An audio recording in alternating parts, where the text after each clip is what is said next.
Gotta lock in, chat. I might not be talking too much. I've never done this before. Confirmed reactivation of nuclear silo. Comm team, continue your mission. Engage. Stand by. We're analyzing the situation. I mean, of course, I'm aware of this fight, but I've never actually fought it. Shoot down the enemy. I'll run a plane analysis and fill you in ASAP.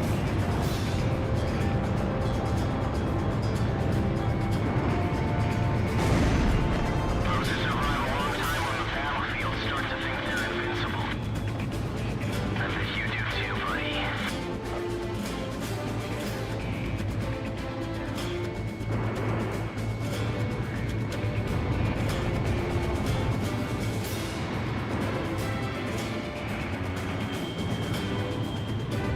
Don't you point that nose at me.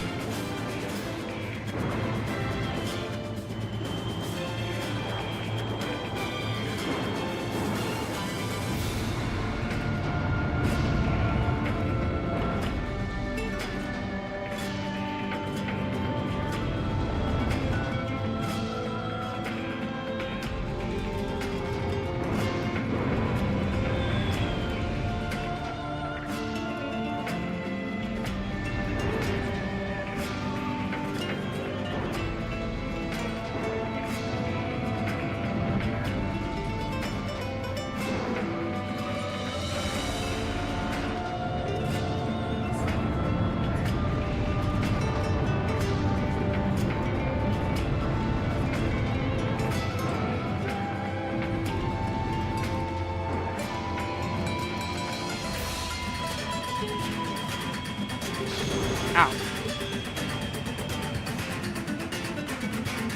Okay, there was a glancing blow. That's fine, that's fine.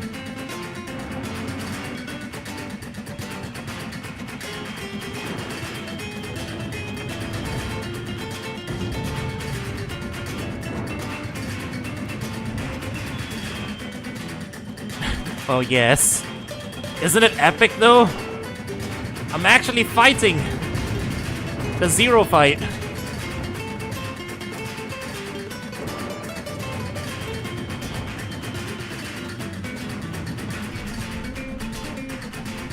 There you go. Phase 1 analysis complete. Transmission from enemy craft detected. He's controlling the V2 launch. Did you see the orders from here? Less orders given us. Ah!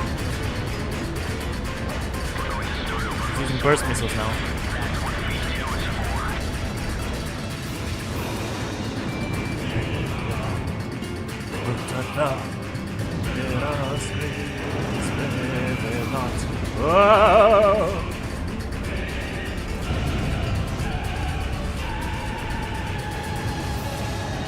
So epic. God damn this franchise.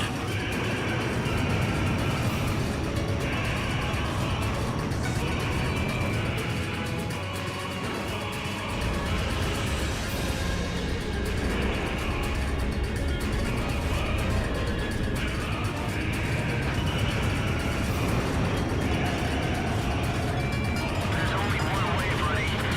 You've got to fight for what you believe in. There's no mercy aboard. People live and people die. That's all there is to it.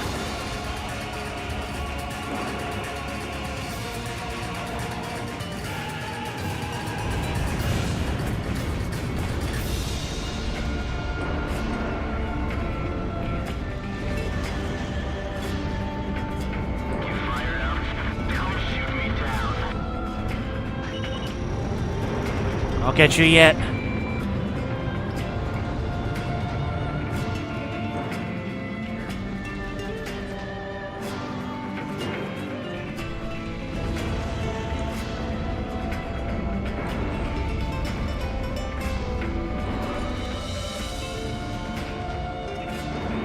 One-on-one dogfight with a super plane. Can you see why this is considered one of the pinnacles of the franchise? Ugh. It is very epic, though. Tough too. This guy Pixie's flying like a maniac.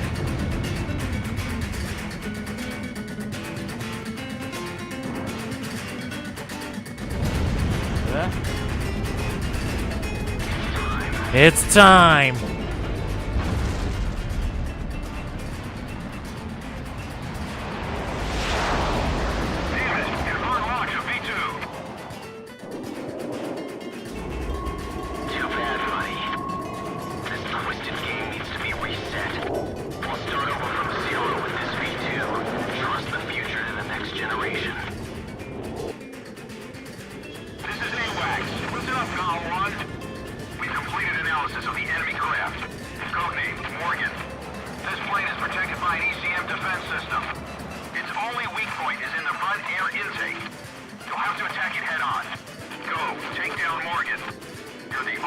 ADFX-02.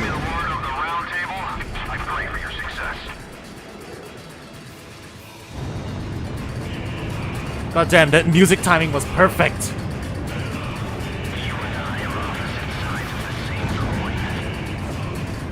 Alright, let's joust him.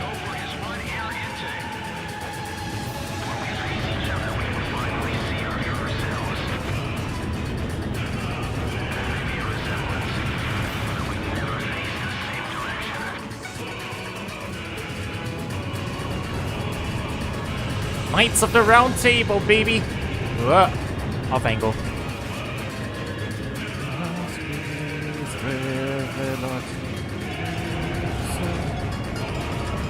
Not. Don't have his angle. Alright. Straight ahead. Turn around.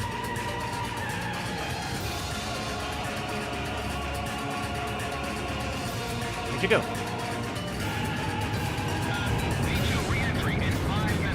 Come at me.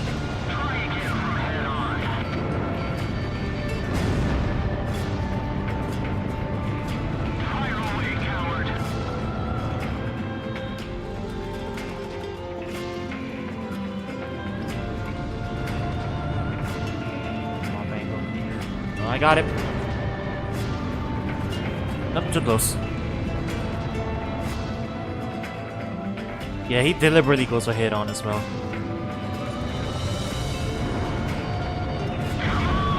Ha ha! Let's go!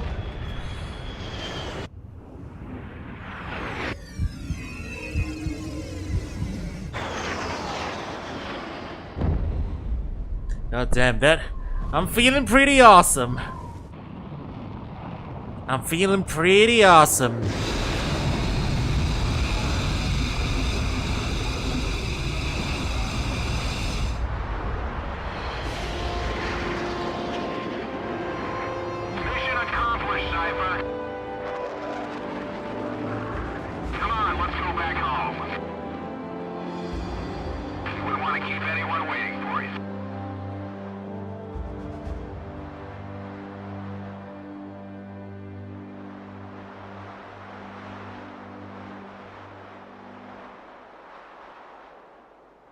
Oh, what a finale, huh, chat? So this is the hidden truth about the war. And this is where his trail ends as well. The impact of the 7 nuclear detonations on the world's psyche was great. Those who witnessed the carnage went on to organize a global arms reduction. Perhaps they were admonishing themselves. Furthermore, the existence of V2 was concealed. The events that occurred after the war faded from people's memories, and these men were also sealed away from history. Maybe this was one path to achieve peace. And here the curtain falls on this story. However, that does not mean their own stories came to an end. I fly under the code of knighthood. It's no surprise, since we soldiers are the descendants of the Belkan Knights. We protect the meek and give our lives for honor, but that does not mean that we are generous, since generosity will cost us our lives. If the pilot survived to the end of the war, he must have carried out these rules. I bailed out and landed here. the captain was gone.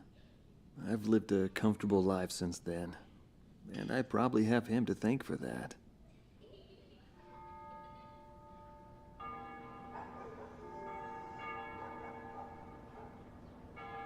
They ring the bells here at dusk to honor the liberation of the capital.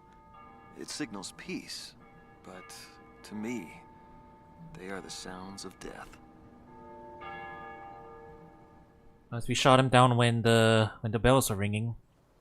Hatred cannot be the only motivation for war. It only brings about more pointless deaths. I lost most of my students. They were all my children, my flesh and blood. I will never overcome that grief. I'll probably never teach anyone again, nor will I ever go up in the sky again. I have entrusted everything I know to a new generation. I'll just look on from here.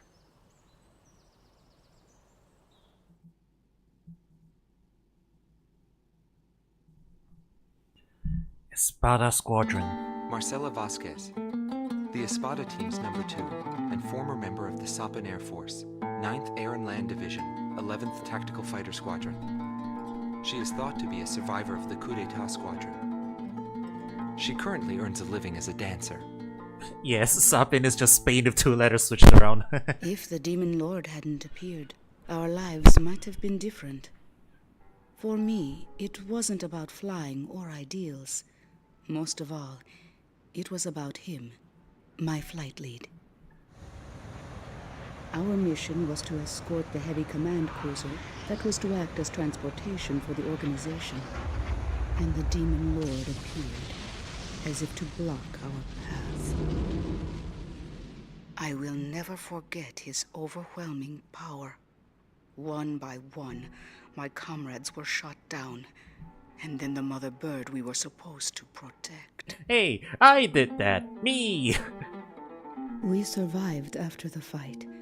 We left our organization and returned to the ground together.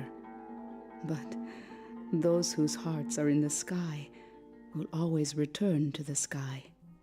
He was one of them, and so he left, even though his wounds had yet to heal, and he died there, never to return to me. But I don't blame anyone. The regret and suffering that remained after that battle were also what he had given me. They're among the precious few things he left behind. So, interesting fact. Espada 1 becomes a yellow target after you damage him. I think that dialogue actually changes if you do shoot him down.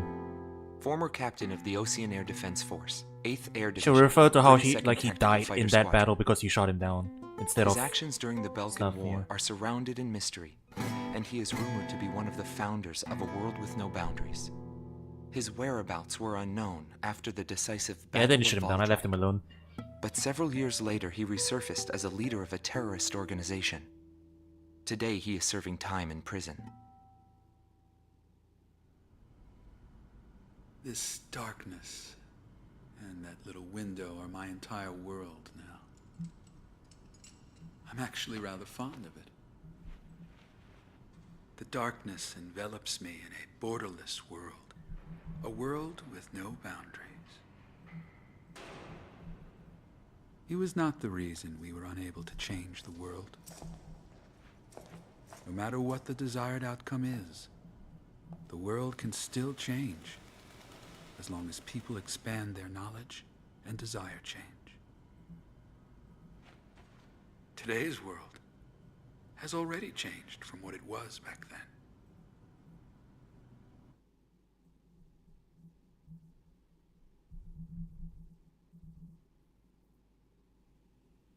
Final interview.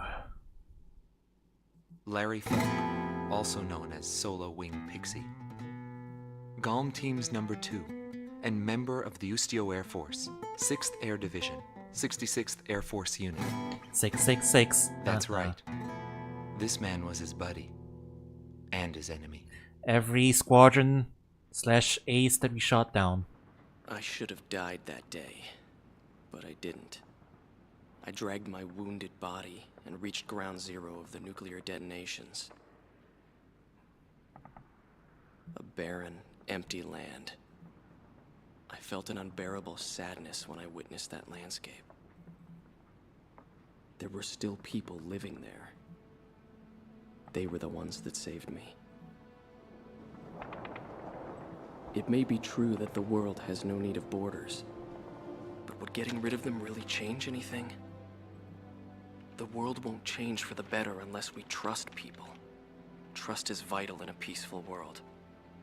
But that will never happen. I'm still on the battlefield. Right now I'm near a border.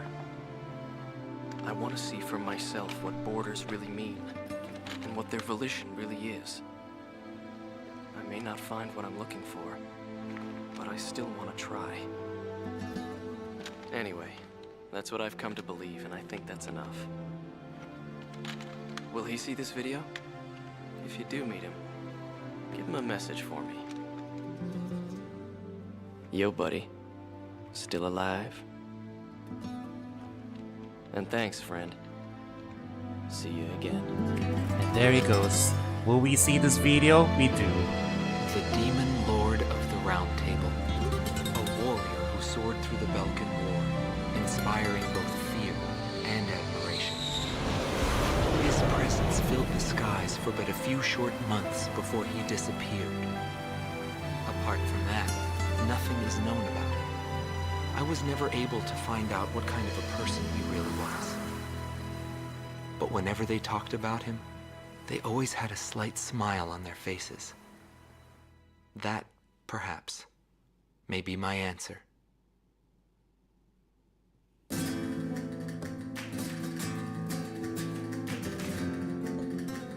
Masterpiece. Oh. God damn though, right? Oh, the PS2 trilogy of Ace Combat in the books. And for everyone who's been coming into the franchise from 7, it's nice to go back and see where these roots came back from, you know? Where our roots came from.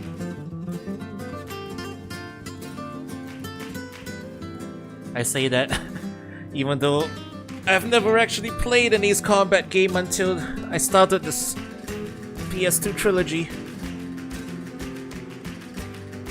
I've always been an Observer fan, but, you know, now that I've actually gotten behind the seat of the cockpit, yeah, feeling pretty good. And now that we have all this appreciation, you know. Yeah, too bad about Fire's Liberation being Xbox exclusive. No easy way to play that one. But it's okay. AC6 isn't actually super relevant to 7. 7 mostly references the PS2 trilogy in terms of like callbacks and stuff. There is a couple callbacks to 6, but nothing like major. So as far as like just getting the most out of the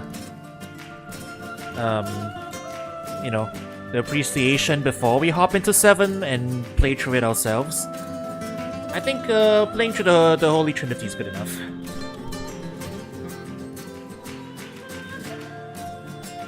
This credits music though, right? Oh man.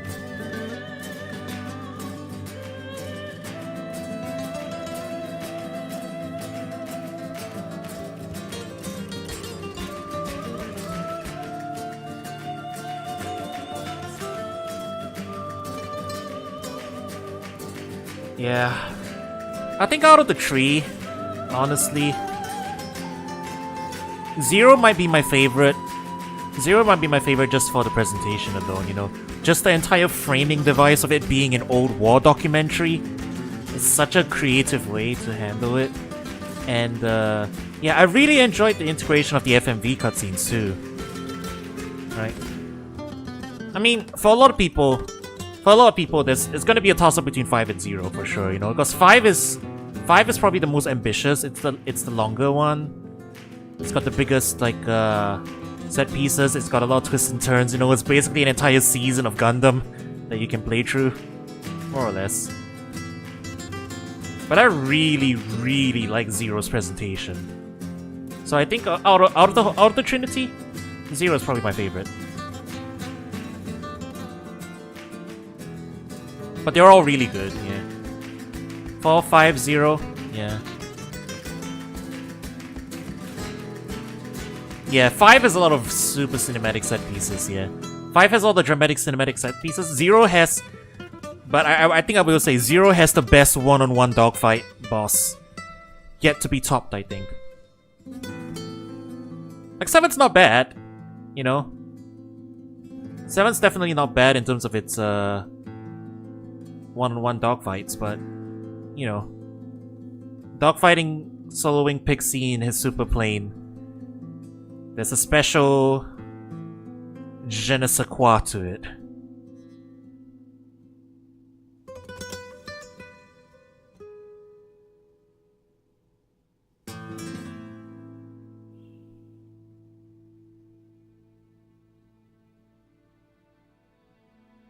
Well, Mihai does when he shows up in his experimental Exo-2 Strike Wyvern. Oh, you mean him coming head on at you? Yeah.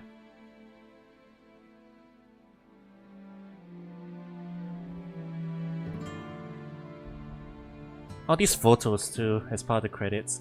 Like even the credits really feel like the credits of a documentary, right? I think that's why I really appreciate this whole thing. All the cutscenes, the introduction, the presentation. The introduction is like a movie's introduction credits. The ending is like a movie's ending credits.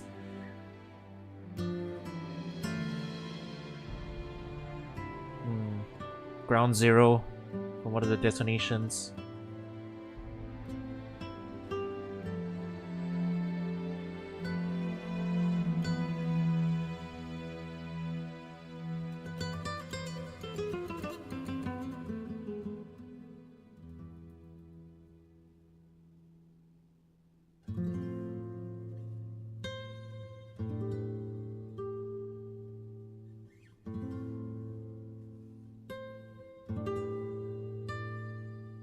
I think another thing that's probably pushing Zero to the top for me. I think out of the 3 PS2 games, Zero is probably my favorite soundtrack.